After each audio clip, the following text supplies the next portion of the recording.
नमस्ते मित्रों, स्वागत है आपका मेरे YouTube चैनल प्रतिष्ठा हिंदी ज्ञानधारा में।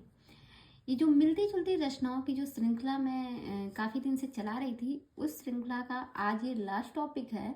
तो आज के बाद जो है कल से जो है हमारी दूसरी सीरीज स्टार्ट होगी। आप लोग मेरे जो है चैनल पे बने रहिएगा ताकि आपको हिंदी से रिलेटेड जो भी परीक्षाओं में पूछे जाने वाले प्रश्न हैं उनका जवाब जो है आप आसानी से दे सकें, रचनाओं को याद कर सकें।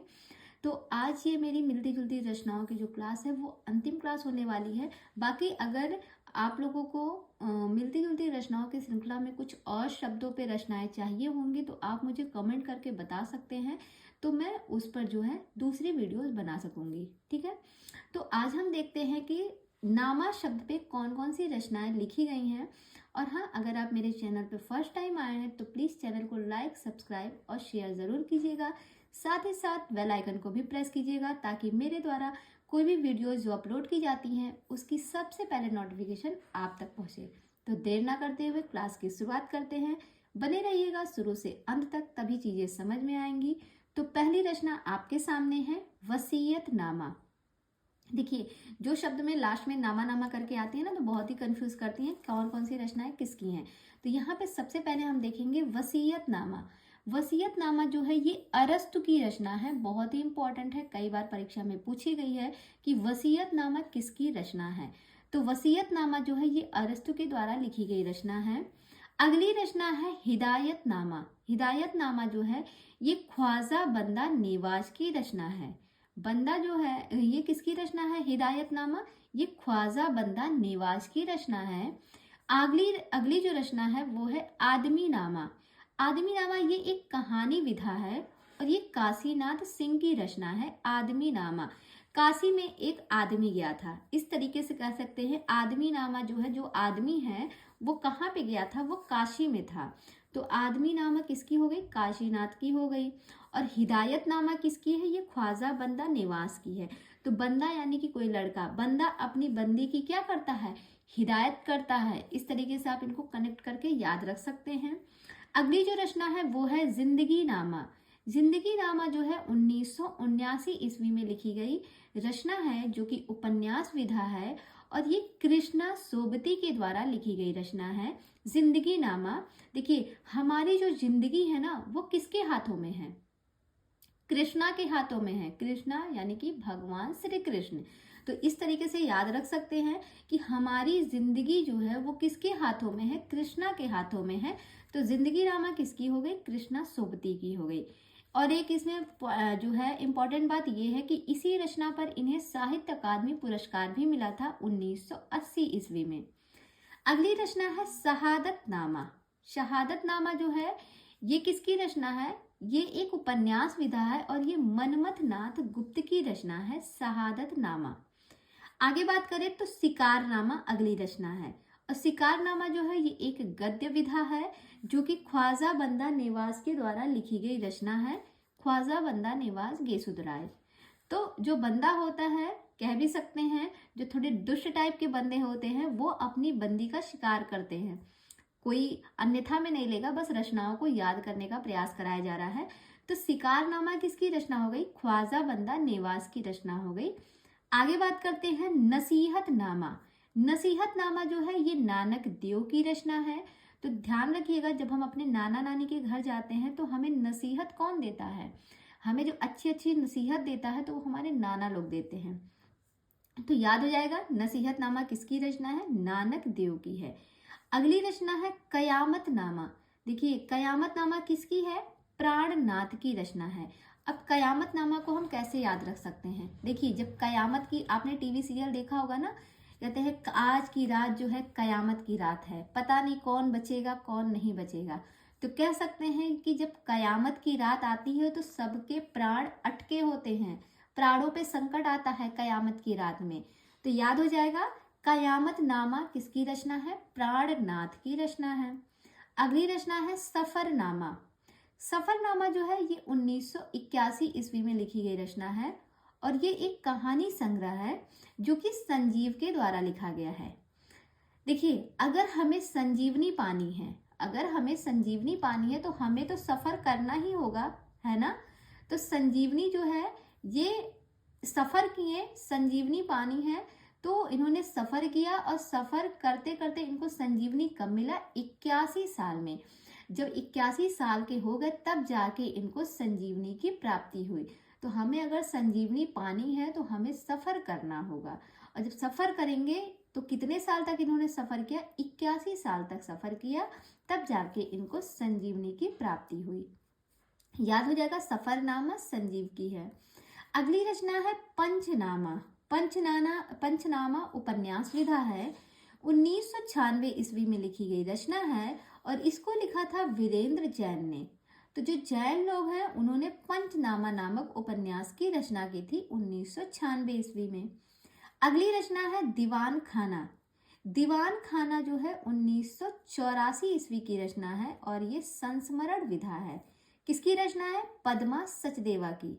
पद्मा सचदेवा की रचना है दीवान खाना। सच है कि हमें दीवार पे अपने पद जो है, अपने पद यानी कि अपने पैरों को नहीं रखना चाहिए। दीवार पे आप अपने पैर रख के चलेंगे नहीं ना, आप जमीन पे पैर रख के चलते हैं, ना कि दीवार पे। तो यहाँ पे है दीवार खाना, इसको आप जोड़ लीजिएगा। दीवार पे पद रख के नहीं चलना चाहिए, ये बात सच है। तो पद से आप याद रखिएगा, पद्मा सचदेवा की है, सच से, ये बात सच है। और किस पे नहीं चलना चाहिए? दीवार पे। तो दीवार खाना किसकी हो गई? पद्मा सचदेवा की हो गई। अगली रचना है ख्यालनामा। तो ख्यालनामा जो है ये कहानी विधा है, 2015 में लिखी गई है। तो जैसा कि मैं बार बार बताती रहती हूँ कि 2000 के बाद की जितनी भी रचनाएं हैं वो आपके लिए बहुत ही महत्वपूर्ण हो जाती हैं। तो ये 2015 की है, तो ये आपके लिए महत्वपूर्ण रचना है ख्यालनामा, जो कि वंदना राग की वंदना राग की रचना है ख्यालनामा। आगे बात करें तो अगली रचना है रूसी सफरनामा, जो कि यात्रा वृत्तांत है, 1971 में लिखा गया है और बलराज साहनी के द्वारा लिखी गई रचना है। आप देखिएगा, जब हमें जब संजीवनी पानी थी तो संजीवनी के लिए हमने 81 साल तक सफर किया। ठीक है, ये याद हो गई, ये एक कहानी विधा है। अब दूसरा है रूसी सफरनामा। तो देखिए, अगर केवल सफरनामा आएगा तब आप संजीव को लगाएंगे, लेकिन अगर रूसी सफरनामा आ गया, रूसी यानी कि रूस, हाँ यहाँ पे रूस देश की बात हो रही है, तो यानी कि रूस देश हम यात्रा करके ही तो जाएंगे। तो रूसी सफर यानी कि हमें रूस में सफर करना है, ये क्या हो गई? ये यात्रा वृत्तांत हो गई, हम यात्रा कर रहे हैं रूस में, तो ये हो गई यात्रा वृत्तांत विधा हो गई। और इसके लिए हमें बलराज साहनी, हमें बल की जरूरत होती है। पहले के टाइम में क्या था, आज के टाइम में लोग धन लेके चले जाते हैं, अगर जिसके पास बहुत पैसा है वो विदेशों की यात्रा कर लेगा, लेकिन जिसके पास पैसा नहीं है, पहले के टाइम में क्या होता था, लोग बलपूर्वक जाके दूसरे राज्य पे अपना जो है अधिकार जमाते थे। तो अगर रूस में आपको सफर करना था तो आपके पास बल जरूर होना चाहिए, तभी तो आप वहां पे जाके रह पाएंगे बलपूर्वक, लड़ झगड़ के। तो ये बस याद करने की ट्रिक है, अगर कनेक्ट हो पाए तो अच्छे से आप याद रख सकते हैं रूसी सफरनामा। अगली रचना है हिंदी कहानी का सफरनामा। ये एक आलोचना है जो कि 2001 में लिखी गई है और ये जो है धनंजय वर्मा के द्वारा लिखी गई है। देखिए, अगर सफर करना है तो संजीवनी पाने के लिए 81 साल तक सफर किया गया, और सफर करने के बाद अगर हमें रूस में सफर करना है तो उसके लिए हमें बल की जरूरत होती है, क्योंकि हम दूसरे जगह जा रहे हैं, अपने देश की बात नहीं है, दूसरे देश की बात हो रही है, तो वहां पे हमें बल की आवश्यकता होती थी, अब नहीं, पहले। अभी अगली जो रचना है वो है हिंदी कहानी का सफरनामा। तो देखिए, अगर हमें हिंदी कहानी का सफरनामा करना है, यानी कि हिंदी कहानी में सफर करना है, तो उसके लिए हमें धन की जरूरत होगी। जब हमारे पास पैसे होंगे तभी हम अच्छी अच्छी रचनाएं कर सकेंगे, उनको छपवा सकेंगे, तभी हमारी रचनाएं क्या होंगी? फेमस होंगी, लोग उसको पढ़ेंगे, फेमस होंगी।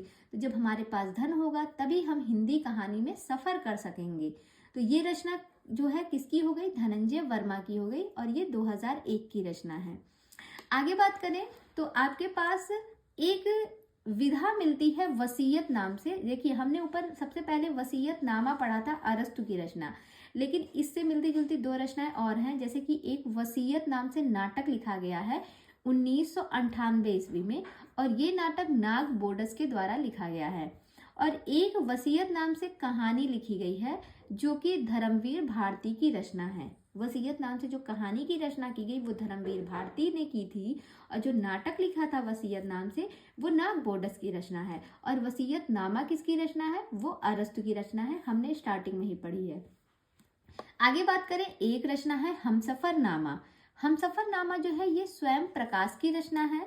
तो ध्यान रखिएगा, अगर हमारे हमसफर के साथ कोई और जाता है तो क्या आपको अच्छा लगेगा? नहीं। तो हम सफर के साथ, अपने हम सफर के साथ हम स्वयं जाते हैं, किसी और को नहीं जाने देते। तो हम सफर के साथ कौन जाएगा? हम स्वयं जाएंगे ना, स्वयं स्वयं हम सफर के साथ हम ही जाएंगे, कोई और नहीं जा सकता। तो इसको आप वैसे ही याद कर लीजिएगा, हम सफर स्वयं, ये स्वयं प्रकाश की रचना हो गई। अगली रचना है सफरनामा पाकिस्तान। तो भैया सफरनामा पाकिस्तान किसकी रचना है? ये देवेंद्र सत्यार्थी की है। तो कह सकते हैं अगर आपको पाकिस्तान में सफर करना है, हाँ, ये मतलब जो है आप याद रख सकते हैं कि देवेंद्र सत्यार्थी जो हैं, देवेंद्र ने सत्य कहा था कि वो पाकिस्तान में सफर किए थे। देवेंद्र नाम का कोई लड़का है, उसने ये सच ही बात बोली थी कि वो पाकिस्तान में सफर करके आया था। तो देखिए, रूसी सफरनामा जो है, रूस में जाने के लिए हमें बल की जरूरत होती है, और पाकिस्तान में सफर करके आए थे, ये बात किसने कहा? ये देवेंद्र ने सच में बताया कि वो पाकिस्तान सफर करके आया था। इस तरीके से आप इनको कनेक्ट करके याद रख सकते हैं। एक रचना है एक हलफनामा, जो कि काव्य संग्रह है, और ये शर्मिष्ठा के द्वारा लिखी गई रचना है। तो ध्यान रखिएगा, जैसे शर्मिष्ठा शब्द जो है, इसका उच्चारण बहुत से लोग नहीं कर पाते हैं कि शर्मिष्ठा का उच्चारण शुद्ध रूप से कैसे किया जाए। तो क्या होता है, लोग बोलने में हकलाने लगते हैं। अगर हम हलफनामा को, हलफ को हकला पढ़ दें, हकलाना, जैसे हलफनामा लिखा है, ऐसा लग रहा है ना जैसे हकलाना लिखा है। तो इसको आप यहाँ से कनेक्ट कीजिए कि शर्मिष्ठा शब्द जो है, बहुत से लोग इसका उच्चारण नहीं कर पाते, और जब नहीं कर पाते तो वो हकलाने लगते हैं, हकला के करते हैं। इस तरीके से आप याद रख सकते हैं कि हलफनामा किसकी रचना है? शर्मिष्ठा जी की रचना है। अगली रचना है सफरनामा। सफरनामा जो है ये कहानी संग्रह है, और एक सफरनामा हमने पढ़ी थी जो कि वो भी कहानी थी, लेकिन वो 1981 में लिखी गई थी, संजीव की कहानी थी। तो संजीव ने सफर किया था 81 साल तक, तब उसे संजीवनी मिली थी। और यहाँ पे जो सफरनामा कहानी है ये श्रीधर सिंह की रचना है। किसकी है? श्रीधर सिंह की रचना है। लास्ट रचना है हमारे सामने मौजूदा समय का हलफनामा। तो एक हलफनामा जो है वो शर्मिष्ठा की है, और मौजूदा समय का जो हलफनामा है वो अनुराधा गुप्ता के द्वारा लिखी गई रचना है। तो आज हमने नामा शब्द से बहुत सी रचनाओं का अध्ययन किया, सभी एक दूसरे से मिलती जुलती रचना है। ये जो रचनाएं हमने पढ़ी हैं, परीक्षा में इसमें से एक ना एक प्रश्न तो जरूरी बनता है, तो आप इस रचनाओं को अच्छे से याद करिएगा। बाकी अगर आप कोई और शब्द पे रचनाएं चाहते हैं तो आप कमेंट करके मुझे बता सकते हैं, ताकि मैं उन रचनाओं पे वीडियो बना सकूं। और कल से हमारा जो टॉपिक है मिलती जुलती रचनाओं का, वो यहीं पे समाप्त होता है। कल से हम जो है एक दूसरे टॉपिक पे चर्चा करेंगे। तो कल मिलते हैं नए टॉपिक के साथ, तब तक के लिए बाय बाय, टेक केयर।